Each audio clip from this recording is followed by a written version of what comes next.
The people united.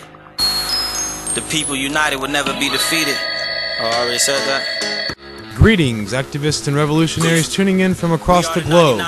Welcome to this week's edition of This Occupied Life. If we don't fight for equality, who will? No, that's a war crime when you barely getting by, when you're forced to leave your house without minimal time. Talk about hard times, look how we treat our people, like somehow we all should be considered as equal. We are the 99, we are the ones that surprise, using public transportation for half of our lives. We don't mind when the stock market crash, cause we not making the cent off the Dow or the NASDAQ. We are the 99 and yeah, we committed those crimes. Try living in the land of the free without a dime. I bet you won't eat tonight, I bet your jet won't fly. I bet then you wanna march with us and occupy. I bet you see the light when you can't pay your car note. 40 hours a week, 9 to 5, but you still broke. And when your life's on the ropes, and you back then, you'll have no choice but to start fighting back then. We are the 99 and God, we are so tired. In this country we were slaves our whole lives for barely a dime. We barely getting by, and the 1% incomes continue to climb. We are the 99, no private schools for our children. We are the 99, our debt and loans stacked to the ceiling. We are the 99, there's no government bailing us out. We are the 99, Lord, we need your help. We are the 99. So I've got a great show lined up for you guys this week. First on the show I have Representative Dan Gordon out of Rhode Island. We're going to be talking about his recent tweet under his official handle. He tweeted, "We are Legion, expect us," in response to the NDAA, which was just passed by President Barack Obama. Second on the show I have Guido Fox, also known as Poisonon. We'll be talking about the recent subpoena on his Twitter handle by the Boston District Attorney's Office in response to the recent Occupy Boston docs, which were released in the middle of December.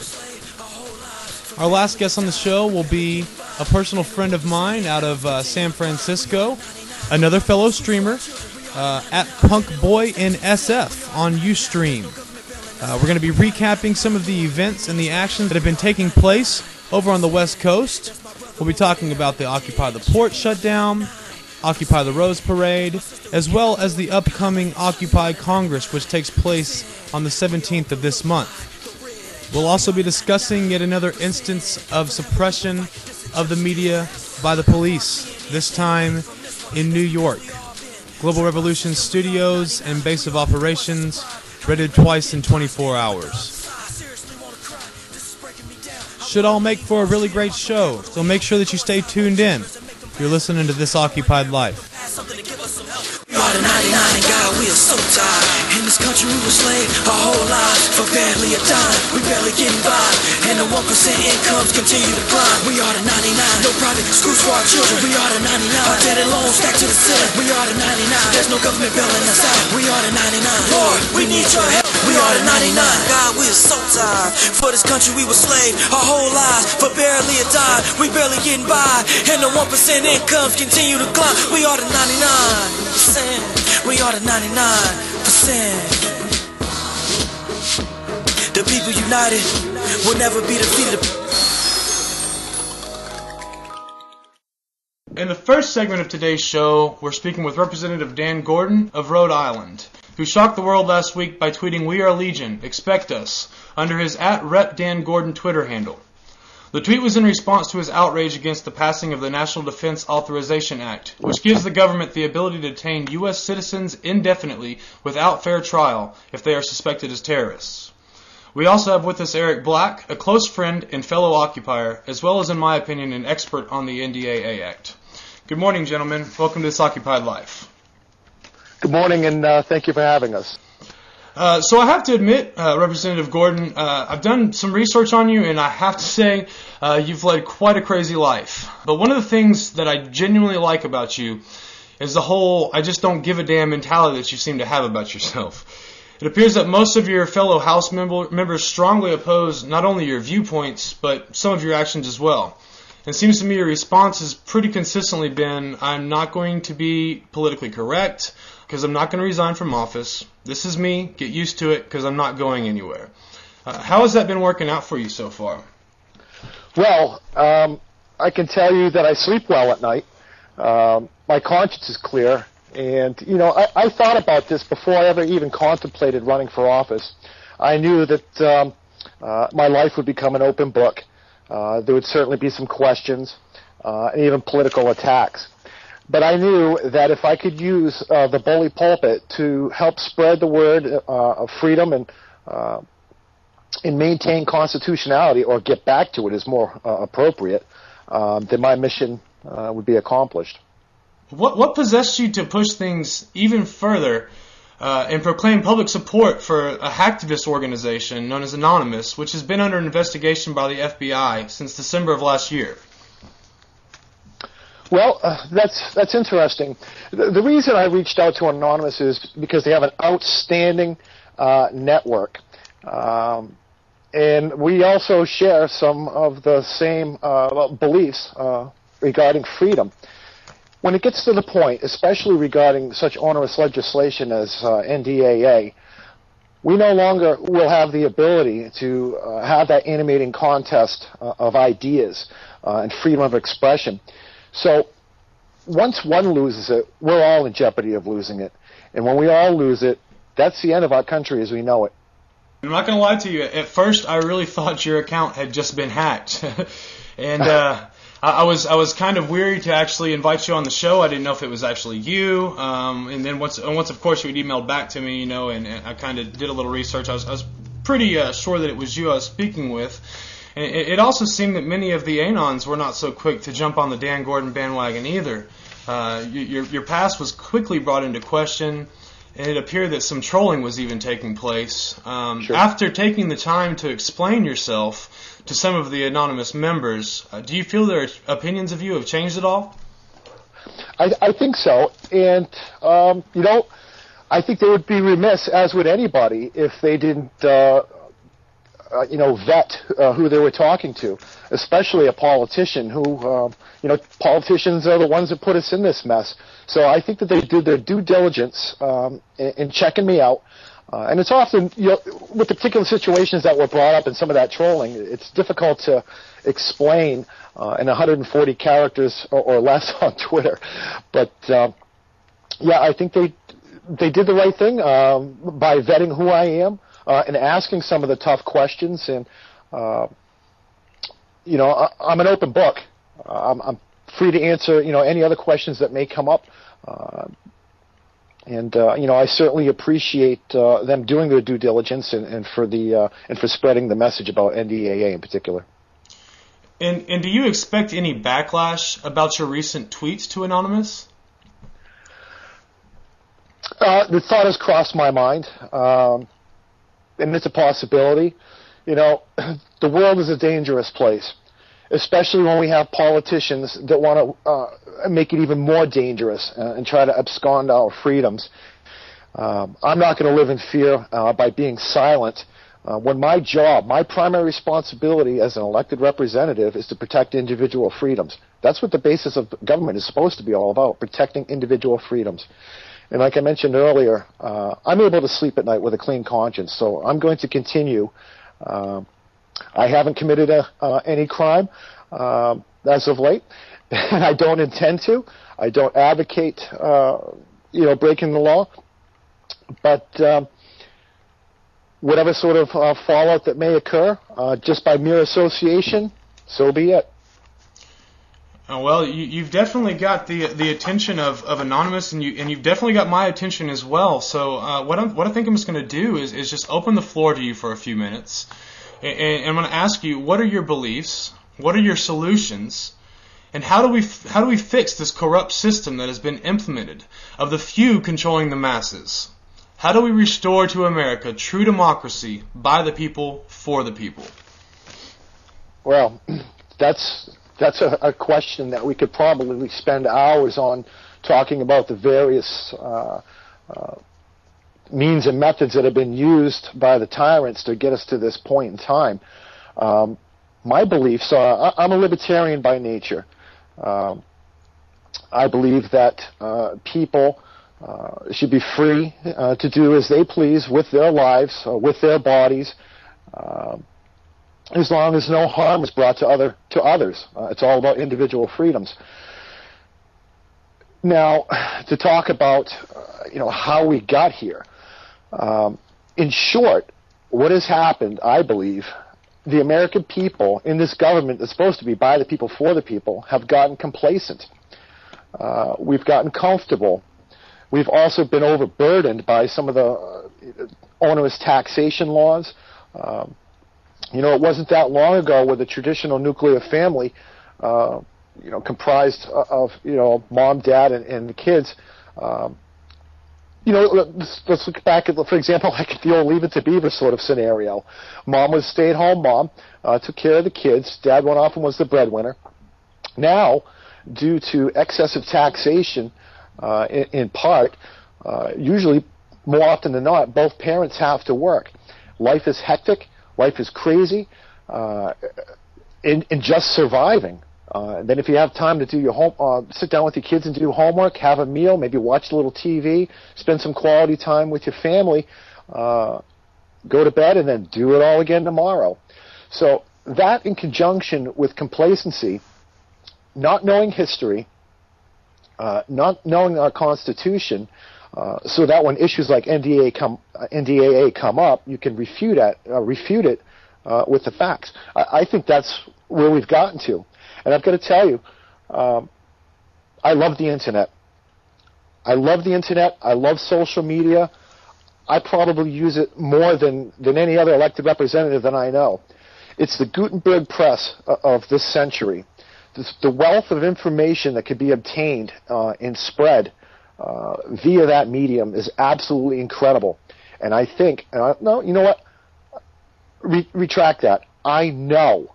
That's why the cronies and the tyrants that are in power want to impose upon us such laws as the provision within NDAA, SOPA, and PIPA. Same thing has happened throughout history. When the Gutenberg press was invented and information began to spread and people's eyes were opened, there's examples, presses were confiscated, people were jailed, people were arrested because those that were in power became afraid because the people were starting to awaken. So the Internet is in large part, I believe, part of the solution. You have to wake up the people, because if the people don't know what's being done to them, they're not going to be able to stop it until it's too late. And what are your opinions on the Occupy movement and their stance on campaign finance reform and putting an end to corporate personhood? Oh, another great, interesting question. I support the occupiers. Now, because there is no particular defined dogma, if you will, there's a wide spectrum of ideas, we're bound to have disagreements. We're all human beings. We all have different beliefs. But on the very basic premise that they have the freedom of speech and the ability, using the ability as human beings to make their voices heard, I support that wholeheartedly. I don't care what they're saying. It's no excuse for law enforcement or for politicians to route them from where they are or try to dissuade them from speaking their minds. We don't have to agree, but doggone it, once you take away that First Amendment right, we're done. Getting on to the second part of your question, campaign finance money. I believe, and I've caught some flack for this because people don't understand, especially people, the Republicans, if you will, the people on the right here. It's my suggestion that campaigns be publicly financed at a set amount. That way, that would eliminate the corporate pandering, the vote buying, the ability to get legislation passed by merely filling a candidate's campaign coffers with money. The corporate personhood, that's a very interesting question, and that's actually something I'm just starting to delve into. One of my good friends, a fellow freedom fighter and patriot, who I think is an expert on this, has been educating me on that. So I'm looking forward to learning more about that so I can put together a comprehensive statement and definitive answer to that. Okay, and I'd like to ask Eric a question here as well. Eric, what is your opinion on the federal government continuously overstepping their bounds and constantly sticking their noses in places that they do not belong? Well, it's their nature. I mean, that's the natural progression of government. I mean, is always to assume more power, to invade privacy, to it has to have an excuse to exist, and it's always it's in its nature, its core nature, to always assume more and more power. Which brings me to my next talking point, which is actually the NDAA Act, which was passed by an 86-13 vote in the Senate last month and auto-penned by Barack Obama on New Year's Eve. Now, listeners, allow me to ask you this. How in God's name do we allow this to happen? How in God's name do we allow our Bill of Rights to be murdered by a rushed vote on an unread document and an auto-pen by a failure of a president? How in God's name do we allow a president with a degree in constitutional law pick and choose which parts of that Constitution he wishes to follow? And how in God's name do we allow our government to effectively erase the Fifth and Sixth Amendments from the Constitution? Our forefathers are turning in their graves over this perversion that has become our nation. This is America, the greatest nation in the world. But stop and ask yourselves this one question, ladies and gentlemen. What exactly is it that makes this country so great? Is it our economy?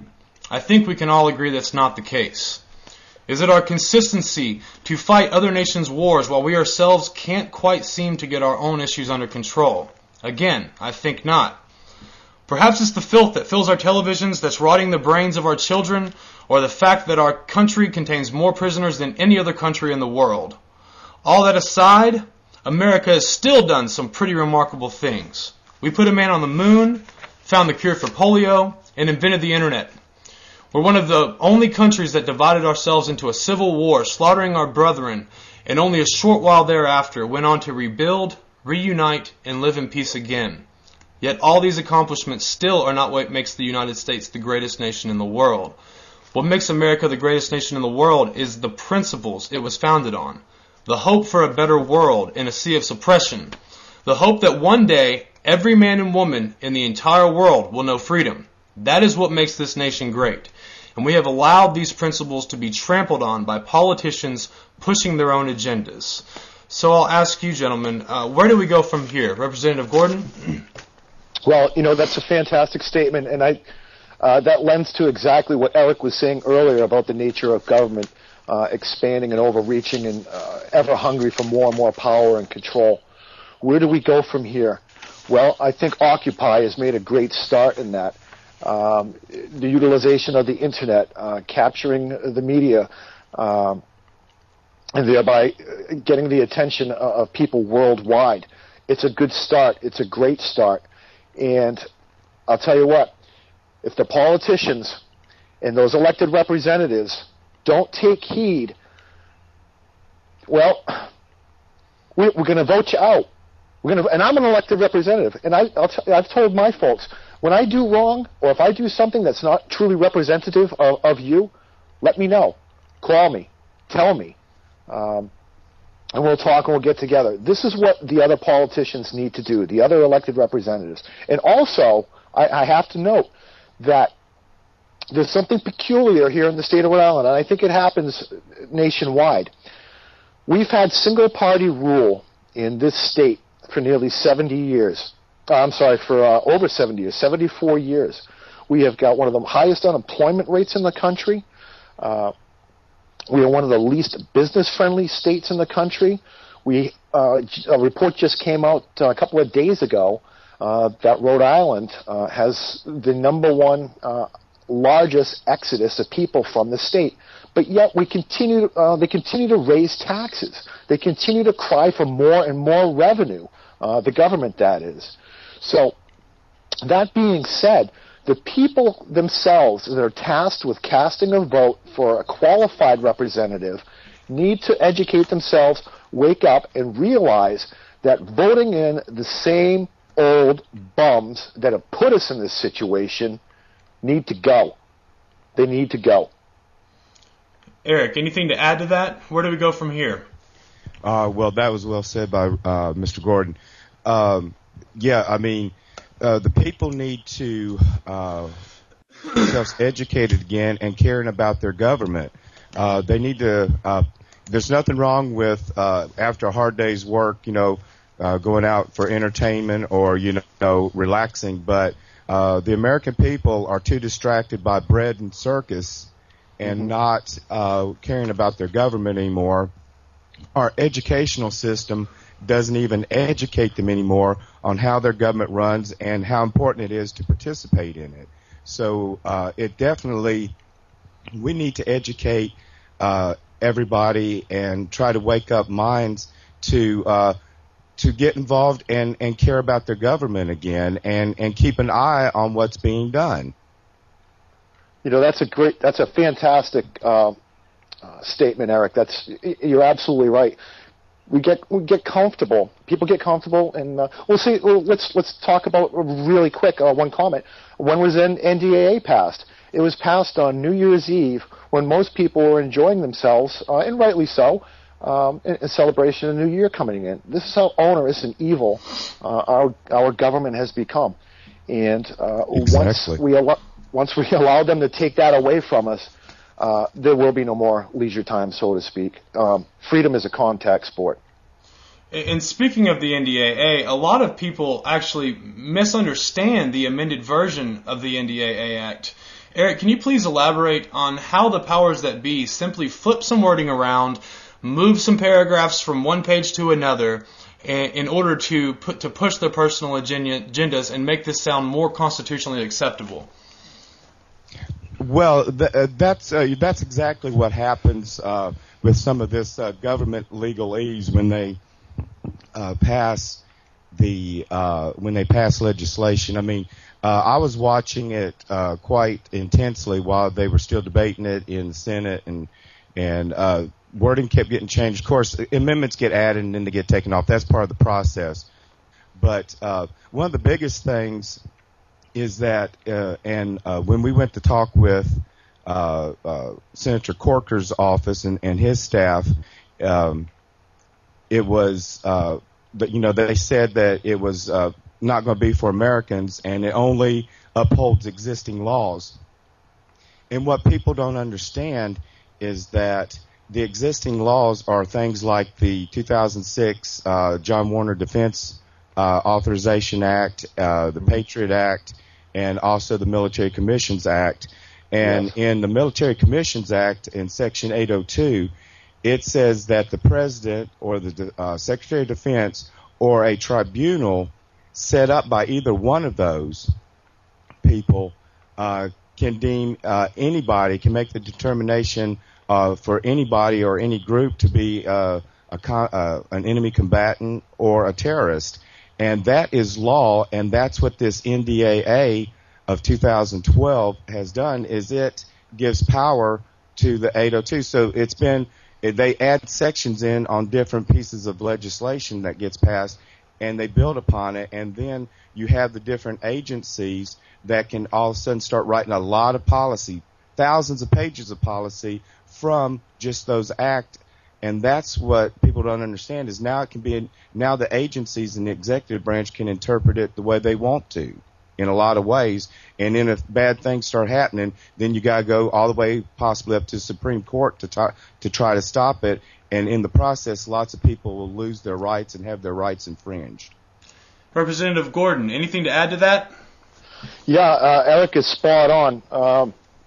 And I'll tell you, if nothing else, it was a real pleasure to get to talk to somebody, you guys, especially Eric, and of course, thank you for hosting. But Eric that knows his stuff, obviously he's got his finger on the pulse, and I'm quite certain, although we've never met before, that he's helping spread the word. Yes.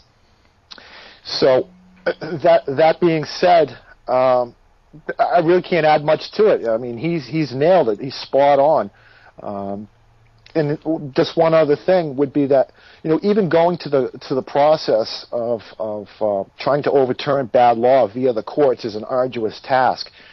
It costs a tremendous amount of money and time. And then we have the political factions that put their appointees in. We see it every presidential term when they get to appoint someone that leans the way that they do. So, in order to avoid all of that debacle, it needs to be stopped, right from Jump Street. Just to add to that, I think another one of the main issues is the fact that the majority of the people who are voting on these bills aren't even reading the full documents, which brings me to my next question for you, Representative Gordon, which is, out of all the proposals that you actually vote on, how many do you actually read in full? Oh, absolutely. Yeah, great question. The bills that come through, for clarification for the listeners, I'm a state representative, not a United States congressman. So the majority of bills that come through the Rhode Island General Assembly, they're not huge page-wise. Some may be somewhat lengthy, but I can tell you this. Each and every single bill that comes before either the committees that I sit on or come to the floor for a vote, I read every word, each and every one of them. I investigate. I do my research. I form my arguments either for or against. I go in there prepared. As a matter of fact, a colleague last evening on a conversation made note that she said, her words, that she didn't believe that anyone else in the entire House of Representatives in the state of Rhode Island was more well prepared for floor votes than I was. That being said, how do we really resolve this problem, in your opinion, Representative Gordon, of politicians actually not reading this documentation before they're voting upon it? Well, vote them out. Get them out of office. This what President Obama did on New Year's Eve, signing NDAA into law. This isn't unprecedented. That maneuver. They did it. The other example that immediately comes to mind is the Federal Reserve Act of 1913. They did exactly the same thing, but it was on Christmas Eve, late in the evening. They gathered there just enough to get a quorum together.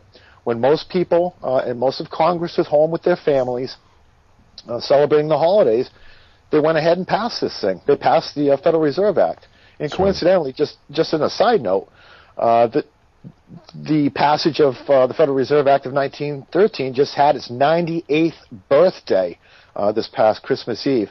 Coincidentally or not, the value of the dollar has decreased by 98%.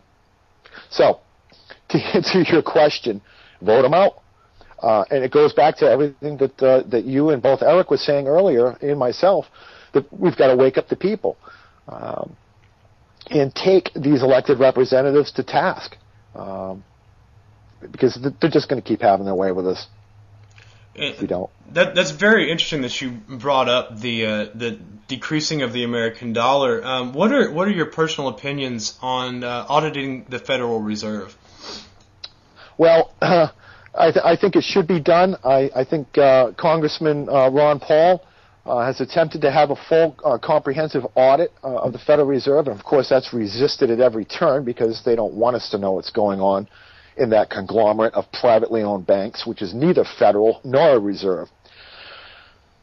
One of the worst things that I think that could have been done, and I've got a note, Andrew Jackson, Old Hickory, is my favorite president because he took it to the banksters and actually nearly eliminated the country's debt. One of the worst things that has been done was moving away from the gold standard, moving away from something tangible that actually has value.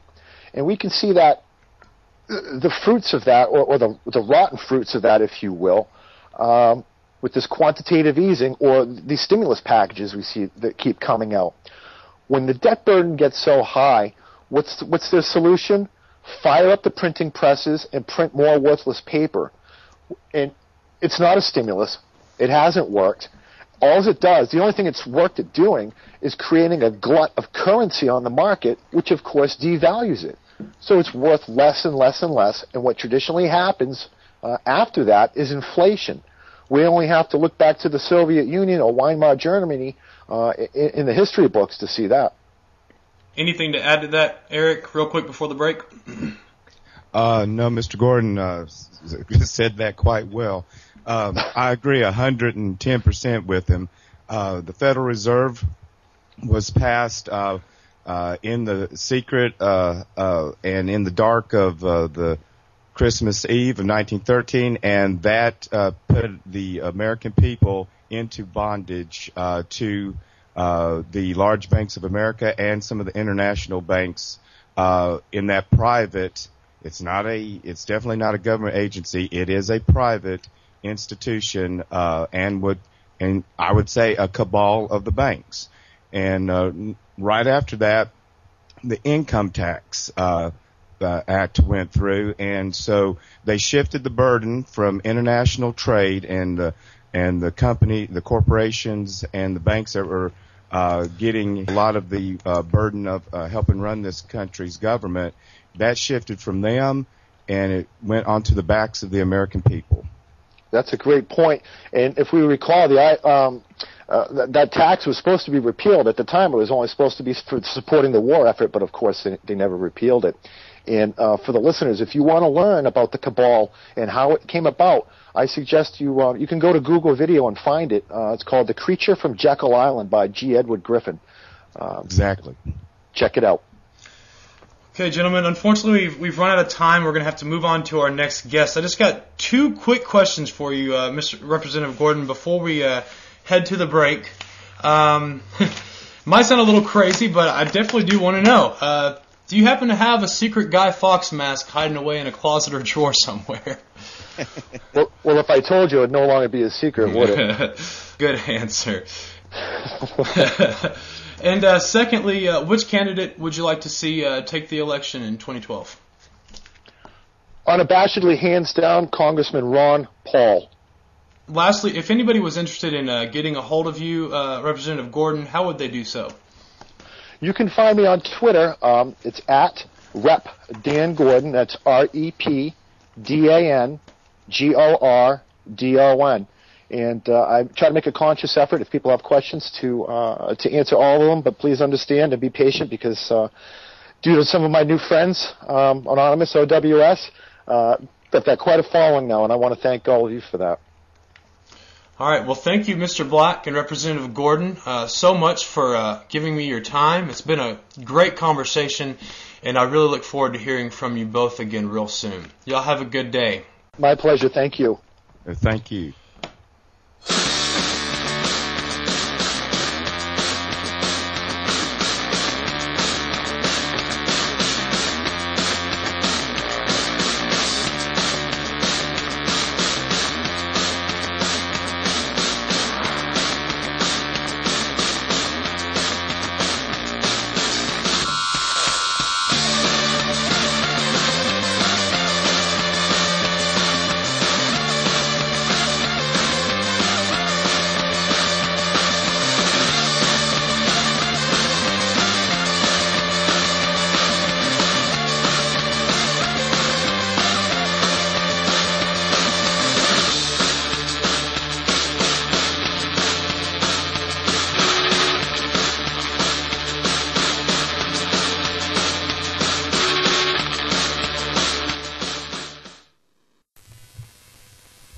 The next guest we will have on today's show goes by the name of Guido Fawkes.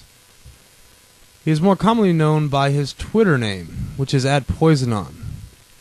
For those of you who are unfamiliar with the name, allow me to quickly bring you up to speed. He is the man behind the mask, so to speak, of the Twitter handle and username which was recently subpoenaed by the District Attorney's Office out of Boston. According to Wired.com, on December 14th, Twitter received a bizarre subpoena from the District Attorney of Suffolk County, which includes the Boston area. It requested all available subscriber information for the account or accounts associated with the following information, including IP address logs for account creation and for the period December 8th, 2011 to December 13th, 2011. The name targets included 2 hashtags, 2 accounts, and 1 proper name: Guido Fawkes, @Poisonon, @Occupy Boston, and hashtag BostonPD and Doxcake. That subpoena, as written, ostensibly asked for whatever identifying information Twitter has on anyone who used the hashtags BostonPD and Doxcake from 12/8/2011 to 12/14, which could number in the thousands. The subpoena also includes a request for confidentiality from the Special Prosecutions Unit, but had no actual legal gag order. Without legal orders, the request for confidentiality had no more enforceability than if Assistant District Attorney Benjamin Goldberger had also asked Twitter to send him a cupcake. It's Twitter's policy to forward a subpoena to its target in order to give the user a chance to fight it, unless the company is specifically gagged. It appears that @Poisonon received a copy of Twitter and posted it to Scribd. ACLU attorney Peter Krupp, who is representing user @Poisonon, filed a motion to quash the subpoena on First Amendment grounds. But Thursday, the ACLU seemed to be dealt a defeat when Suffolk Superior Court Judge Carol Ball issued an impoundment order after hearing the case in whispers at the bench. This barred anyone in the case from talking about the arguments on either side, or about why the motion to dismiss the subpoena was likely rejected. The criminal investigation may be related to the October 21st hack on BPD websites, which the hacker group Anonymous took credit for. Some accounts being subpoenaed appear to be related to Anonymous. In response to the subpoena, Guido Fox posted a statement to the BPD and District Attorney, part of which reads, "This is just my official statement to you letting you know, but your subpoenas will not shake me. So do whatever you think you can to try and stop Anonymous, but you will learn fast. One of us is not nearly as harsh as all of us. You cannot arrest an idea. You cannot subpoena a hashtag. We are Anonymous. We are Legion. We do not forgive. We do not forget. Don't expect us. We're already here."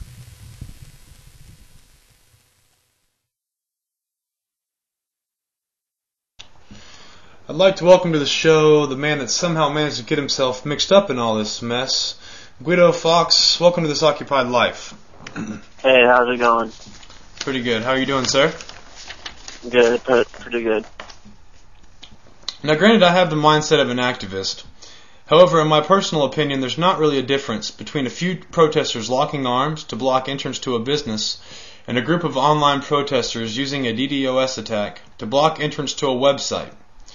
How important is cyberspace protesting, or hacktivism, if you will, as we have moved into a society where the majority of business is now conducted online? I think it's very important for activists to keep up with technology as it progresses. And just in case any of our listeners out there are unaware, what exactly is the difference between a DDoS attack and a hack? DDoS is short for a dedicated denial of service. It's basically like a virtual lockout, shutting people out of a certain website for a while. But a hack is pretty much breaking into another computer system with malicious intent, such as stealing information or anything like that. Which brings me to my next question, because we're not really dealing with a DDoS attack in your specific case. We're dealing with a dox, which is a completely different form of hacktivism altogether. What exactly is a dox? That's short for documents, and that's just basically gathering all the information you can about a certain person or target and compiling it into one spot, and then posting it for everyone to see. It's pretty simple and can be done legally by anyone with just the internet and a little bit of free time.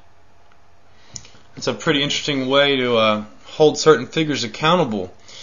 But last time I checked, it's not illegal to compile public records that can be found by anyone with just a little time and know-how and paste them into a centralized location.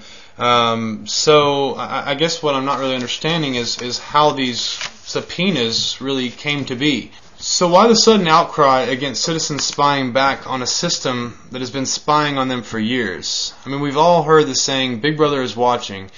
But it seems to me that Big Brother never contemplated the fact that Little Brother would eventually reach the age where he would start to watch back. Right, and I think it's interesting how the system that's been gathering intelligence on people for years gets so upset and butthurt about a few details of their lives being posted around for the world to see. And it's important to have someone out there who's actually making some attempt to hold these guys accountable, otherwise they can pretty much get away with anything. Definitely. Okay, so now diving a little further into your situation, I think one of the most interesting things is that they not only subpoenaed your personal account, but they also subpoenaed a hashtag as well. And even more interesting to me is the fact that these idiots don't even understand the difference between an @ symbol and a hashtag. I mean, just to give our listeners an example, Wired.com actually wrote an article about this and actually quotes a tweet which was posted by Your Anon News, which states, Boston Mayor Tom Menino doxed courtesy of @doxcake. Hashtag Occupy Boston. Someone order that man a pizza stat. Yet somehow the subpoena requests instead information for @Occupy Boston and hashtag Doxcake. And as I ponder this even further, I really don't understand why the hell you need a subpoena to search who tweets at a hashtag anyway. I mean, that's pretty common knowledge. All you got to do is get on Twitter and search that. Wouldn't you agree? Right, and I think it's even more screwed up that they're not only trying to get my information since I'm the one who originally posted the stuff, but they're also trying to get the information of anyone using the hashtags that I tweeted, pretty much making it a crime to retweet anything people say or use hashtags in general. I mean, all I really see coming from this is that this is yet another example where once again our government has overstepped their boundaries in effect to suppress the people and their First Amendment right to free speech. What do you think, Guido? I think the government is always trying to censor people, and that's part of the primary reason why Anonymous was formed to begin with. And if we don't allow the voice of the people to be heard, who will? And speaking about overstepping their bounds, I mean, we don't even really have the time to get into to actually start talking about the Stop Online Privacy Act. But real quickly, if this was actually passed, it would effectively give the government as well as corporations that run the entertainment industry complete dominion over the internet. We spoke with Representative Gordon about this earlier in the show. However, we never really expounded upon what SOPA actually is. Could you briefly explain for our viewers who may not know what exactly is SOPA and how does it affect the World Wide Web as we know it? SOPA, or the Stop Online Piracy Act, it pretty much gives power to the big companies to shut down websites that they believe are infringing on their work. So basically you post lyrics to a song or whatever you heard on MTV on your website, MTV could come in and have your website shut down, no questions asked. It's pretty much a censorship at its finest. And to my knowledge, SOPA is actually in the markup process right now in the House, which basically means that amendments are being added, so on and so forth. But meanwhile, in the opposite branch of our government, the Senate is trying to pass an eerily similar bill, known as the Protect IP Act, also known as PIPA. Other than the fact that both of these bills really suck, what else do these two bills have in common, or for that matter, how do they differ? They're pretty much the same thing, except the Senate's passing the PIPA Act, kind of in the shadows, as SOPA's more out there and more people know about it. Yes, that was definitely the only discrepancy I could find myself as well. It showed as of December that SOPA already has one sponsor as well as 30 co-sponsors. So basically that means that there is not only 30 senators who already support the bill, but are also helping to propose the bill as well. All the while probably having all their expenses paid as well as guaranteed funding in their upcoming elections. Oh, of course. And definitely all bought and paid for by the corporations controlling the entertainment industry. Right. I think this is just another disgrace to the democracy that this country was founded on. I mean, we've allowed this country to be taken over by a modern-day tyranny of the corporation, which is the very thing our founding fathers fought to escape. I think this is just another of the many examples of the corrupt actions of the elite 1% who hold more wealth than the 95% of the country's population combined. It's corrupt actions such as these which are the fire that initially sparked the Occupy movement. So that being said, we're running a little bit short on time here, Guido. Is there anything that you can actually say about your case? We'd like to know.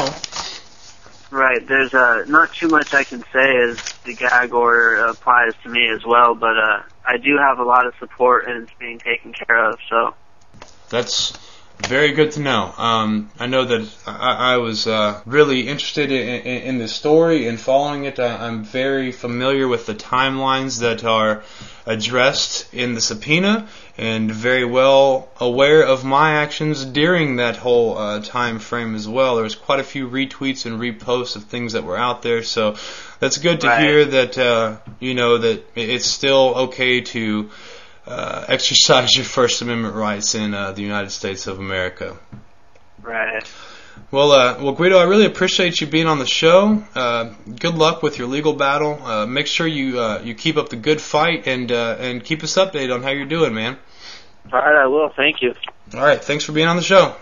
All right, no problem. Have a good night. You too. Later. I'm the de facto leader of a movement, screaming hack the planet back in 99. Activism in its prime, global hell had the dot mill rooted. Alphabet soup and they troops in the suits, kicking down doors and seizing my equipment, blocking on my shipments, sitting on they hit list. Whole day radical, lymphatic, beat addict in that stab hit. I envelope the game, call me Rabbit. Hop to hop, I run the internet equivocally, bitch I be hit him with the bite style symmetry. Digital gangster reppin' till I'm dead. Steady grip Apache logs when I'm looking for the feds. Fast forward, now the internet anonymous and captains of the lows both raise the mass prominent, dominant hatch. And I sec on that new, dropping tables in my sequel like it was some. So our third guest on today's show is Punk Boy, a youth streamer out of Occupy San Francisco. How you doing today, Punk Boy? I'm doing all right. Just gearing up for January 17th. So. Yeah, definitely me as well. Pretty excited about that event. Excited getting to talk to you. Thanks for being on the show. No problem. So tell me, what have you guys been up to out there on the West Coast? Well, we had the December 12th, the Occupy the Ports, the West Coast port shutdown, which went pretty well. I know that as far as Oakland went, we were the only city that actually shut down the ports for any good length of time. I know that they met with a lot of resistance down in Long Beach and San Diego and in Seattle and even a little bit in Portland. But as far as Oakland went, we were able to basically hold it down for a good, I think it was at least 12 hours. I know I streamed for about 15 and a half hours that day. That's a wicked stream time, man. And what was some of the public response that that you all received as far as shutting down the ports? Well, as far as first-hand response went, I mean, we had a lot of people that worked on the ports who were supportive, and a couple of people who actually sort of gave us advice on what type of days we should shut down the ports next. There were a few people who were sort of upset who tried to sort of plow through the crowd with their cars come the morning shift. Mm-hmm. But other than the mainstream media sort of painting it as in the negative light, I mean, a lot of the people who worked on the ports were very, very happy that we were kind of sticking up for them for the most part. But one of the port workers had basically told us stuff about we should really try shutting down the ports on days when they're bringing that Chinese steel in that they're building the Bay Bridge with. I don't know if anything's going to come of that, but I mean, just the fact that they were just like, you guys need to target it on a day that something specific is going to happen. That shows that they're kind of on our side. And I'd even run into a port worker who's a truck driver for an independent company, and was talking about he was a month behind in his work because of us, but he still was supportive of what we were doing. So, I mean, other than those like 3 people that the mainstream would pull out to put on their news, who were kind of saying that like we were only hurting them and not any of the 1%, the very fact that Oakland is trying to pass a law that would make it illegal for us to do the same thing again, makes it obvious that we are having an impact if they're trying to pull strings to keep us from doing it again, that we have made big enough an impact on it. And what was the response that you guys received from the local mainstream media there? As far as our local Fox affiliate, which is actually the only independently owned news station as far as the mainstream goes, they've been in general pretty balanced on their stuff. If they find 3 people to speak out against us, they'll find 3 people to speak out in favor of us. They're also the only people that when we had people from the Longshore Workers Union speaking out at press events, like they'll actually put the names of who they were with their titles on the bottom. But like the ABC and CBS affiliates, when they'd show the people from the Longshoremen's Union speaking, they wouldn't even put their titles or say who they were. So it's very divided between the like corporate-owned media and our one independent affiliate, which is actually the Fox affiliate here. Interesting. And what about your guys' most recent action, the Occupy the Rose Parade? Yeah, I didn't actually make it down to that because I was sick, but it seemed to have gone pretty well. From what I read, there's actually a long-standing tradition of the Rose Parade actually allowing protests in different social groups and stuff to march after the floats have already passed. And from what I happened to catch on the streams that happened to come out of there, it seemed to all go very positively. I mean, there was, men, women, children. There was that sort of, what did they call it? The octopus, the occupus made out of people and a couple of human floats. It seemed to be all very positive. I kind of wish I'd still gone, but I was getting over being sick that week. Yeah, I saw some of the footage, man. Seeing that thing in action was a pretty cool thing to see. But moving forward, I think what we both are really most excited about is what's coming up this January the 17th, the Occupy Congress action. Yeah, I mean they're aiming to try to have 1 million people there. I don't know if they'll actually be physically 1 million, but I know that there's going to be tens of thousands of people. I mean there's probably a few hundred people I know from out here that are going out. And there's just everybody from around the country is trying to flock to DC for this. And I'm sort of in the air on what the actual schedule of events is or how it's actually going to work. I kind of like to just kind of be surprised when I get there. Even when we have actions here and marches, I kind of don't look at the march route. I just kind of like to go with the flow and just follow what's going on. But I'm sure there'll be a big plan for whatever's going on that day. And how many people you guys actually have showing up to DC from y'all's occupation? There's a few dozen that I know from the Bay Area personally, but I'm sure there's more that I don't know of because we've all been sort of out of it around the holidays and stuff. Everything seems to have really died out around here. I mean, GAs have been down to a couple dozen people and stuff, but I know that there's a lot of people coming from out here that can get out there. Well, definitely the cold isn't helping out with the General Assembly attendance by any means. But I'm really the reason I'm so excited about this national call to action of 1 million people from occupations all over the country is having had a statewide General Assembly here in Tennessee where we had occupations coming from just all over the state and feeling the momentum and the energy that's in the atmosphere just from having new people and new ideals and just new faces all around you, and everybody's excited, everybody's just wanting to go, let's go march, let's just go occupy an abandoned building, let's just go do whatever we want, man. And it's really a very liberating and exciting feeling, and I'm really looking forward to experiencing that with people from all over the country up there in DC. Yeah, and I'm also, I don't know how the police response is going to be there, but I'm hoping that we outnumber them so greatly that they just kind of keep their distance. I went to the Occupy LA raid, and after being to like 12 or 15 raids now, it's just very interesting to see how each individual police department deals with the crowd of people. I mean, even the way they deal with it from San Francisco to Oakland is like night and day. I mean, probably the two closest of the raids that I'd been to would probably be the Oakland one and the LA one, and just how the sheer force and number of cops that had showed up to deal with us. Those are the only two that sort of matched. I mean, probably the oddest raid that I've been to was the one in Berkeley where they kind of had this weird little snatch and grab where they were just trying to take little pieces of the camp when we weren't looking. I mean, it was really cowardly how they were pulling it there. Yeah, definitely. Almost all the raids I've seen, cops have definitely outnumbered protesters, and I'm pretty sure this time we'll have them beat.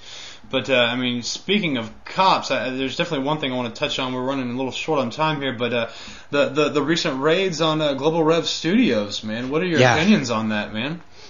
It's blatant like censorship or oppression or whatever you want to call it. I mean, just the fact that they condemned only the floor of their building where they were on and not any other floor of that building. I mean, just should be is totally outrageous. And I know that they're still going to be going on, and I know that even the night that they were still out in jail, somebody still had the keys to their website and were still able to relay a couple of streams out. But I mean, I'm just happy that they're out, but I just don't know what the cops think they're pulling by all this stuff. I mean, if any other country was pulling this kind of stuff, that's the kind of thing that our country would be saying, oh, we need to go in and save people from it. And the fact that Obama and Clinton are out there saying, oh, the Middle East needs to stop coming down on their protesters and people deserve free speech in countries and this and that, and the blatant hypocrisy of what the country's doing here just makes all of their stuff seem disingenuous and out there being sort of the pushers of democracy in the world when they can't even control what's going on here. It's just bullshit. Yes, definitely. I mean, the censorship of the media within this movement is a bit overwhelming. I mean, I know here alone in Tennessee we've had 3 reporters or journalists arrested, myself being one of those. Well, I was detained, not actually charged, but it seems like the cops have just pretty much got it into their heads that they can pretty much do whatever they want. They can detain a journalist and keep them from doing their job, even a credentialed journalist, nonetheless. And whether or not they end up charging them with it or not, it doesn't really matter because they've hindered them from doing their job as long as they needed them to. So that's really one of the main issues I'm seeing, not only here in the state but throughout the country. Is there anything like that you've experienced or you've seen happen there on the West Coast? As far as personally, when we were having a march, I think it was a march in solidarity with Egypt back in, maybe it was still November, but they were trying to push us onto the side of the Embarcadero, which is a street that runs along the side of the bay, and they had pushed us onto the side of the road, and then as people flooded back out into the street, the motorcycle cops who were sort of Ving everybody onto the side were trying to get through to push everybody back again, and as they were ramming the motorcycles into the back of people's legs, I happened to be videoing it, and one of the cops walked up to me and said, "You're being a effing D," and swatted the camera out of my hand, and the motorcycle cop stomped on my camera and tried to destroy it. The other issue we had was in LA, actually before the raid.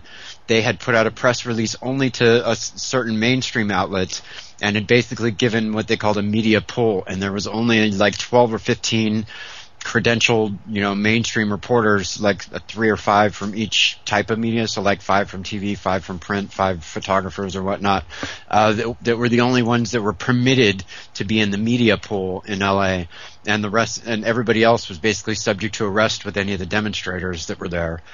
So, I mean, it just keeps getting worse and worse. And then they, like in New York, where they have these sort of free speech zones and they push everybody off to the side, it's just getting worse and worse. I don't quite understand what they think they're doing besides like trying to control the output of what gets seen in the media. Well, I definitely think that's part of it. I mean, we're running a little short on time here, so going to kind of have to wrap it up. But I definitely look forward to meeting up with you in D.C. I'll actually be there the 16th for the streamers meetup, which I'm sure I'll see you there. Yes. That's going to be a great event there. We'll have streamers from all over the country. Of course, I will be doing some audio clips for the show live from that event, and also have my stream up. Real quick before we head out, Punk Boy, if anybody wanted to get a hold of you or actually see some of your footage out there from the West Coast, how would they do so? My stream archive is up at ustream.tv/OccupySF. I'm also in the process of setting up a WordPress site, which also has a relay of my stream, which is at PunkBoyInSF.com. And that's pretty much the 2 main places, as well as my Twitter account at PunkBoyInSF. Well, thanks so much for being on the show, man. Thanks for your time, and keep up the good work out there, and I will see you in D.C., my friend. All right, we'll see you in a week and a half. All right, man. You have a good day. All right, you too. That's it for this week's edition of This Occupied Life. Tune in next week, same time, same location. In the meantime, my friends, stay occupied.